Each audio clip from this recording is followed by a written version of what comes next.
What part of the world are you in right now? We leave tomorrow to go play at Arkansas State. We fly out in the morning, so I'm in Mobile, Alabama, man. We're gonna practice today and see if we can go on the road and win again, man. Oh, you were down there 2 years now, Mobile. How's life just with like you and the kids and the wife? How's it been treating you aside from basketball and all that? It's been good, man. It's an awesome place to live. Mobile's a great city. You know, we have fantastic university, awesome facilities. We're trying to build something really special. Last year we won more games than they had won in a long, long time. I think seven years or something like that. And this year we're on pace to do better than that. We gotta keep going, man. We've won 6 of 8. We gotta find a way to win at least 6 out of our next 8, I hope. So you're 12-8 on the season, 5-4 in conference. Is that on schedule in your mind, or a little bit ahead, or a little bit behind? The expectations were really high because we were picked to win the league, and a lot of that was just how we recruited and had a few key pieces back. But our group is trying to figure out and learn what goes into winning consistently, and the only way to do that is through work and experience. And we're doing some things here that haven't been done in a long time. But when you're picked to win the league, expectations are really high.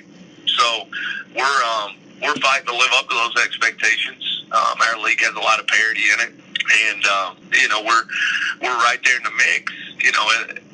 In the top half, and everybody's pretty close together. So the back end of the league here is going to be critical. We've showed improvement, certainly. Winning 6 out of our last 8, and playing pretty well. But we got to take it up another notch if we have any hopes of being at the top at the end of the regular season. Early in your coaching career, been really quick with turnarounds. You did it with Nichols, and now you're trying it with South Alabama. What are some of the core values or traits of players you're looking for that are going to help you make immediate turnarounds?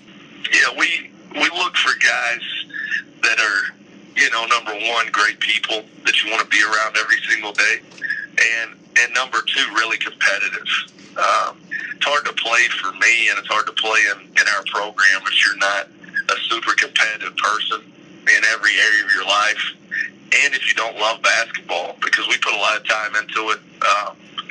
I coach our guys with a lot of passion and energy, and if you don't love basketball and you don't want to compete, then it's really hard to play here and have any fun doing it. So those are the traits that we really look for, and we do a great job in skill development, and not only skill development, but mentally preparing you to be successful in play. So, we can take a lot of different personalities, and, we can usually get everybody on the same page. And that's been key, how we've recruited. We've had a good mix of a lot of different, styles in recruiting. We've had freshmen that have been good players, recruiting high school kids. We've had some junior college kids that have been good players. And then transfers obviously have been something that we're known for. Since I've been a head coach, this is year 4, we signed 15 transfers. That's in our time at Nichols and at South Alabama. When we first spoke at Nichols a couple of years ago, you hadn't coached the game yet. Remember you told me, well, I'm still undefeated as a coach, which I loved. Do you still feel like a young coach, or has this job aged you in any way? I wish I was still undefeated like the first time we talked, but it wears on you. Being a head coach is a lot different than being an assistant. I think that's obvious, but you don't really understand until you're actually a head coach. It's impossible to, and as a young assistant, I thought I had all the answers, knew everything there was to know about anything, and when you become a head coach, you realize you have a lot to learn, and it's a lot harder than what you think. I've been blessed to have a lot of success as a head coach. Hopefully I have a lot more, but it does age. Man, you worry about everything.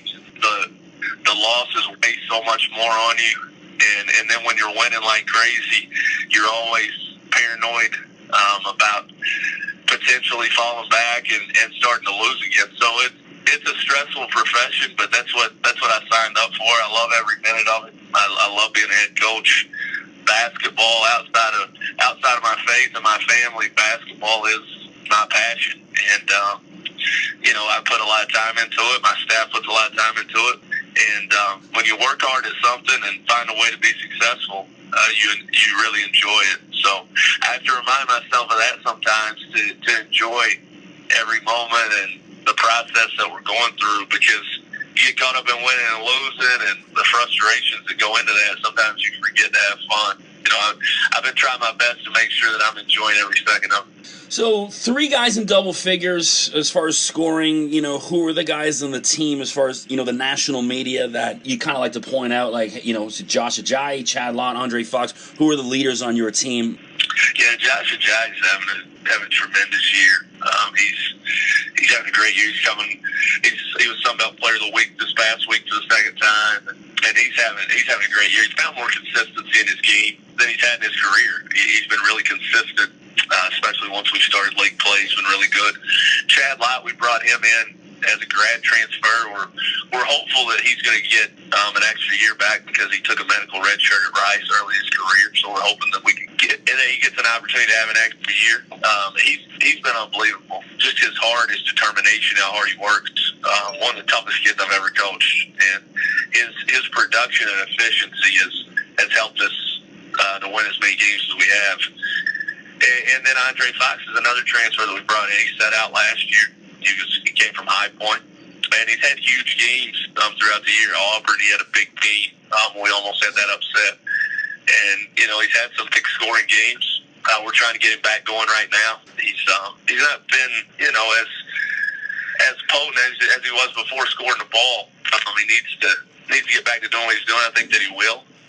And then Trey Mitchell was preseason player of the year for us in the Sun Belt, and he's trying to find his rhythm and get himself going. So I think with this team, we have a lot of guys that they can score the ball, and a lot of guys that can be impact players. We just have to find their rhythm, and that goes with the territory a little bit in year 2. And you got some new guys coming in and trying to mesh them with the returning guys. We're still not playing our best basketball right now, and hopefully we're saving that for February and March. So I tell you, I was thinking about you last week. That's why I wanted to reach out.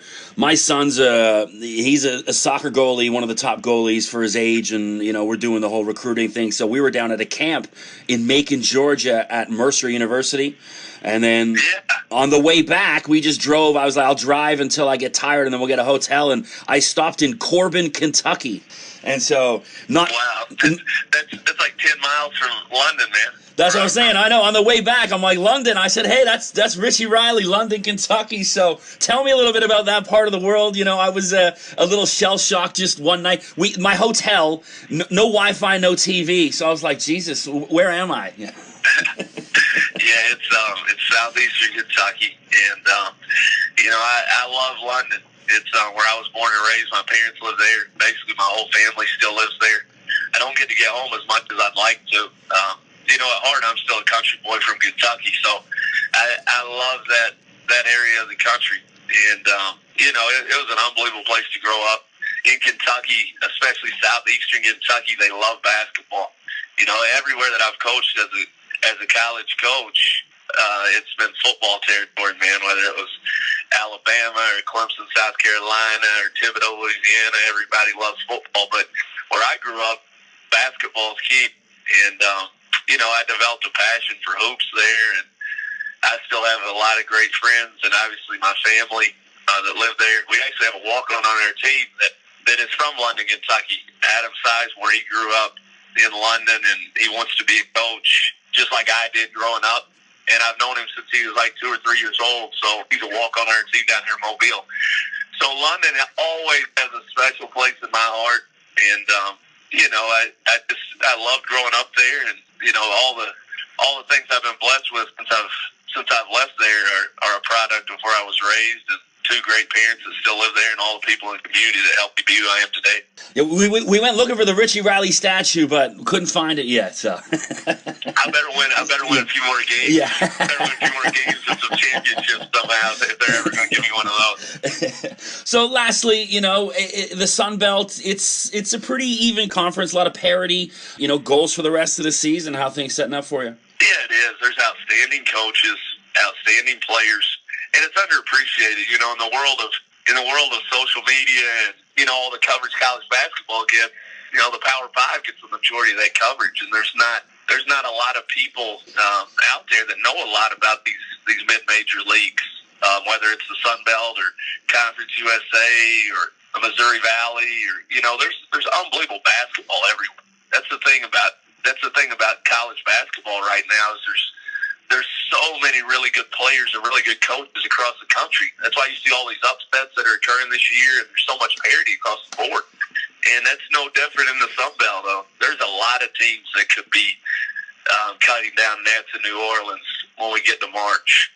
There's a lot of capable teams, and it's really going to come down to who's playing their best basketball at the right time and who can step up and own those moments, man. Because in a one-bid league, it comes down to the tournament. Now, obviously, all of us want to win every single game and try to win a regular season championship. But in order to get to the NCAA tournament, you gotta win a Sun Belt tournament championship. So it's going to be a wild finish down the stretch, and some really good basketball. I encourage anybody out there that reads this or to watch some Sun Belt basketball and see how good it is, because like I said, there's some really, really good players that are underappreciated, and also some coaches.